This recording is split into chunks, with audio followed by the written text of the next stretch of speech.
నమస్తే, welcome to సెసిటీవీ. నా పేరు నరేష్. కేటీఆర్ కొద్ది గంటల్లో అరెస్ట్ అనే వార్తలు గత 24 గంటల నుంచి వస్తున్నాయి. కానీ ఇంతవరకు కేటీఆర్ ని అరెస్ట్ చేయలేదు. కేటీఆర్ ఆల్రెడీ ఆయన ఢిల్లీ నుంచి వచ్చారు. తెలంగాణ భవన్ లో చాలా మంది మీడియా మిత్రులకు, మెయిన్ స్ట్రీమ్ మీడియాకి ఇంటర్వ్యూలు ఇచ్చినాడు. మీడియా వాళ్ళతో చిట్ చాట్ చేసింది. ఇవన్నీ కూడా జరిగిపోయినాయి. సో ఇవన్నీ జరిగిన తర్వాత కేటీఆర్ నిన్న మీడియా మిత్రులతో చిట్ చాట్ తర్వాత ఆ మరుసటి రోజు ఆయన సంగారెడ్డికి వెళ్ళిండు. అంతకంటే ముందు అక్కడ పట్నం నరేందర్ రెడ్డిని పరామర్శించిండు. ఆ తర్వాత సంగారెడ్డికి వెళ్ళిపోయినాడు. సో కేటీఆర్ అరెస్ట్ అనే వార్తలు వస్తున్న నేపథ్యంలో కేటీఆర్ కూడా అరెస్ట్ అవుతా సిద్ధంగా, నేను రైతుల కోసం, రైతులు భూముల కోసం ప్రజల కోసం అరెస్ట్ అవుతే నాకేం అభ్యంతరం లేదు, పైగా రైతుల కోసం కావాలంటే జైలుకు పోతాను, భయపడే ప్రసక్తే లేదంటున్నారు.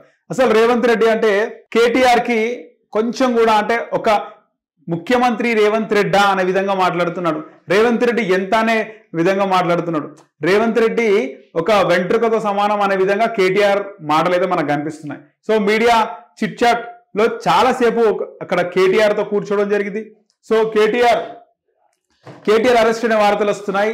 ఎప్పుడు అరెస్ట్ అవుతారు ఏంది అంటే, అరెస్ట్ అవుతా. ఇంతకుముందు కూడా నేను చెప్పినాను, జైలుకు పోతే యోగా చేసుకుంటా, హాయిగా హెల్దీగా ఉంటా అని. సో ఇప్పుడు కూడా అదే చెప్తున్నాడు, పోతే జైల్లో ఉంటా, కొన్ని రోజులు జైల్లో ఉండి అది కూడా ప్రజల కోసం కాబట్టి హాయిగా ఉంటాను, బయటకు వచ్చిన తర్వాత పాదయాత్ర చేస్తాను అనే విధంగా కేటీఆర్ మాటలు ఉన్నాయి. సో ఇక్కడ మనం రెండు చూసుకోవచ్చు. కేటీఆర్ అరెస్ట్ అవుతే ఎట్లా ఉంటది? కేటీఆర్ అరెస్ట్ అవుతే ఖచ్చితంగా రాష్ట్రంలో తెలంగాణకు సంబంధించి ఉద్యమం టైంలో ఎలాంటి వాతావరణం ఉండనో తెలంగాణ సెంటిమెంట్ అంతా కూడా బయటకు వస్తుంది. ఎందుకంటే బీఆర్ఎస్ నాయకులను ఎవరిని కదిలించినా కూడా అసలు కేటీఆర్ ఎవరు? కేసీఆర్ కొడుకు. కేటీఆర్ వాళ్ళ కుటుంబం తెలంగాణ కోసం పోరాడింది. రేవంత్ రెడ్డి ఎక్కడ? కేసీఆర్ తెలంగాణ తీసుకురాకపోతే రేవంత్ రెడ్డి ముఖ్యమంత్రి అయిటోడా అనేది ప్రతి బీఆర్ఎస్ నాయకులు మాట్లాడుతున్నారు. సో ఇప్పుడు కేటీఆర్ అరెస్ట్ అయినా రాష్ట్రంలో మొత్తం శాంతి భద్రతలు దెబ్బతింటాయి. ఇక మొత్తం తెలంగాణ సెంటిమెంట్ బయటకు వచ్చేస్తుంది. తెలంగాణ తెచ్చిన కుటుంబాన్ని జైలుకి పంపిస్తావా? నీలాగా 50 లక్షల రూపాయలతో పట్టుబడలేదు అని చెప్పేసి ఇవన్నీ కూడా మాటలు బయటకు వస్తాయి. దాంతోపాటు ఒకటి ఇదైతే, రెండు, కేటీఆర్ లోపలికి వెళ్తే ఖచ్చితంగా సింపతి గెయిన్ తో పాటు మళ్ళీ ఆయన బయటకు వచ్చి పాదయాత్ర చేస్తారు. గతంలో మనం చూసుకుంటే ఉమ్మడి ఆంధ్రప్రదేశ్ రాజకీయాలు చూసుకుంటే జగన్మోహన్ రెడ్డి జైలు నుంచి బయటకు వచ్చి పాదయాత్ర చేసి ముఖ్యమంత్రి అయినాడు. ఆ తర్వాత చంద్రబాబు నాయుడు జైలుకి వెళ్ళి బయటకు వచ్చి ముఖ్యమంత్రి అయినాడు. తెలంగాణలో రేవంత్ రెడ్డి కూడా చాలాసార్లు జైలుకి పోయి బయటకు వచ్చి ఆయన ప్రభుత్వం పైన ఫైర్ అయ్యి ముఖ్యమంత్రి అయినాడు. ఇప్పుడు కేటీఆర్ కూడా జైలుకి పోతున్నాడు. జైలుకి పోయేది అక్రమాస్తుల విషయంలో కాదు కదా, జైలుకి వెళ్ళేది ప్రజల భూమి కోసం పోరాడితే వాళ్ళని లోపలేసినందుకు కేటీఆర్ ప్రజల భూమి కోసం లోపల పోయినాడు, ప్రజల కోసం పోయినాడు అనే విధంగా బయటకు వస్తాడు. ఖచ్చితంగా పాదయాత్ర చేస్తాడు. ఇక్కడ ఇంకొక కోణం కూడా ఉంది. కేటీఆర్ కనుక జైలుకి వెళ్ళి బయటకు వస్తే రేపు బీఆర్ఎస్ లో ఎవరు ముఖ్యమంత్రి కేసీఆర్ తర్వాత అంటే కేటీఆర్ పేరే ప్రధానంగా వినిపిస్తుంది. దానికి ప్రధానంగా ఆయన జైలుకి వచ్చిన విషయాన్ని ఒక ఐకాన్ గా పెట్టుకుంటారు. ఆయన జైలుకు పోయి వచ్చిండు కాబట్టి అదొక రీజన్ గా పెట్టుకుంటారు. ఆయన జైలుకు పోయి వచ్చినాడు, సో ఆయన్నే ముఖ్యమంత్రి చేయాలనే సెంటిమెంట్ బయటకు వస్తుంది. గతంలో తెలుగుదేశం పార్టీలో కూడా అప్పుడు రమణ ఉన్నప్పుడు రేవంత్ రెడ్డి బాగా అగ్రెసివ్ గా ఉన్నాడు, ప్రభుత్వం పైన పోరాడుతుండు. సో రేవంత్ రెడ్డి జైలుకి వెళ్ళక ముందే తెలుగుదేశం పార్టీకి ప్రెసిడెంట్ ఎవరు చేస్తే బాగుంటుందని చెప్పేసి చంద్రబాబు నాయుడు తెలంగాణలో ఒక ఐవీఆర్ కాల్స్ కానీ కొన్ని పోల్స్ పెడితే అందరూ కూడా రేవంత్ రెడ్డి కావాలని కోరుకున్నారు. అంటే అప్పుడు ఉన్నటువంటి ఆ క్లైమేట్ కానీ, ఆ ట్రెండ్, ఆ సెంటిమెంట్, ఆ ఫైర్ అంతా కూడా, అదంతా కండిషన్ మొత్తం కూడా రేవంత్ రెడ్డి కావాలని ఉండే. సో ఇప్పుడు కూడా ఇక్కడ కేటీఆర్ జైలుకు పోయి బయటికి వస్తే, పాదయాత్ర కనుక చేస్తే సానుభూతి, పార్టీలో ప్రజల్లో సానుభూతి కాదు, పార్టీ క్యాడర్లో కార్యకర్తలు కూడా సానుభూతి, కేటీఆర్ఏ ముఖ్యమంత్రి కావాలి, కేటీఆర్ సీఎం అనే నినాదాలు మనం ఇప్పటివరకు ఇల్లేదు. ఎందుకంటే కేసీఆర్ ఉన్నాడు, కేసీఆర్ ఓడిపోయిన తర్వాత కూడా ఇక్కడ సీఎం అనే నినాదాలు మనకి బీఆర్ఎస్ మీటింగ్ లో కేటీఆర్, కేసీఆర్, హరీష్ రావు ఈ వాళ్ళ మీటింగ్స్ లో మనకి ఎక్కడ ఈ నినాదాలు కనబడలేదు మనకి. ఎందుకంటే పవన్ కళ్యాణ్ ఎన్నిసార్లు ఓడిపోయినా సీఎం అనే స్లోగన్స్, రేవంత్ రెడ్డి వచ్చినప్పుడు సీఎం అనే స్లోగన్స్ మనం విన్నాం, కానీ కేటీఆర్ ఎక్కడికి వచ్చినా సీఎం అనే స్లోగన్స్ మనం వినలేదు. సో ఇక్కడ కేటీఆర్ జైలుకి ఒకవేళ వెళ్తే బయటకు వచ్చిన తర్వాత సింపతి గెయినింగ్ ప్రజల్లో కాకుండా పార్టీలో క్యాడర్లో కూడా 70-80% కేటీఆర్ సీఎం కావాలనే ఒక సింపతి బయటకు వస్తుంది, ఆ వేవ్ అనేది బయటకు వస్తుంది.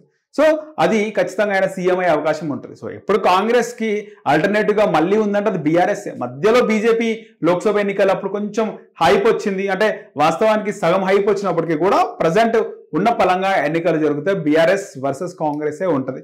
సో జైలుకు వెళ్ళొస్తే ఇక్కడ కేటీఆర్కి అదొక అడ్వాంటేజ్. నిన్న ఇంకా ఆయన చిట్ చాట్ లో మాట్లాడుతూ ఆయన కొన్ని అంశాలు బయటికి తీసినాడు. ఎవరో ఒక మీడియా మిత్రుడు తిరుపతి రెడ్డి అనే క్వశ్చన్ ఒకటి వేస్తే, అసలు తిరుపతి రెడ్డి ఎవడు, తిరుపతి రెడ్డికి ఏం అవసరం భయ్, అసలు ప్రభుత్వంలో తిరుపతి రెడ్డి పాత్ర ఏంది, ఆయన తమ్ముడు ముఖ్యమంత్రి, ఈయన ఎందుకు ఏలు పెడుతుండు, ఈయన కొడంగల్కు ఉంటే ఇన్ఛార్జ్ ఉంటాడు కాంగ్రెస్కి, అది పార్టీ వ్యవహారం, ప్రభుత్వంలో ఈయన జోక్యం అయింది, ఈయన వేలు పెట్టుడైంది, ఎవడుపై తిరుపతి రెడ్డి అనే విధంగా కేటీఆర్ మాట్లాడుతుండు. పైగా ఏదైతే యుఎస్లో అగ్రరాజ్యం అమెరికాలో ఏదైతే పాటిస్తున్నారో ఒక వ్యక్తి 2 సార్లు అంటే ఎన్నిసార్లు పోటీ చేసినా 2 సార్లు అధికార పీఠాన్ని ఎక్కితే, అధికార పీఠాన్ని ధరిస్తే ఆయన 3సారి ఎలిజిబుల్ ఉండకూడదు, 3సారి ఆయన ఆ పదవికి పోటీ చేసే విధంగా అర్హుడు ఉండకూడదు, ఆ పదవికి అర్హుడు ఉండకూడదు అనేది కేటీఆర్ మాట్లాడుతున్న మాట. ఇప్పుడు ట్రంప్ ఉన్నాడు, ట్రంప్ ఒకసారి ఆయన ప్రెసిడెంట్ అయ్యిండు, 2సారి ఓడిపోయిండు, మళ్ళీ ఇప్పుడు ప్రెసిడెంట్ అయ్యిండు, ఇంకా నెక్స్ట్ టైం ఆయన పోటీ చేసే అవకాశం ఉండొద్దు.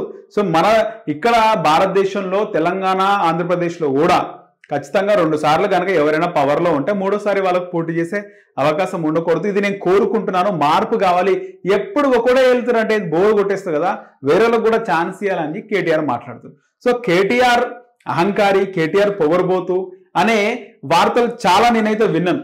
ఆ కేటీఆర్ మాటలు కూడా అట్లనే ఉంటాయి, ఆ ప్రౌడిష్గా ఉంటాయి. ఈ గుడ్డి గుర్రాలకు పనులు దోమిండా, లేకపోతే వాళ్ళు ఏం చేసారు వీళ్ళు ఏం చేశారు అని ప్రతి ఒక్కదాన్ని కూడా ఆయన కొంచెం ఓపెన్గా ప్రౌడ్గా మాట్లాడతారు.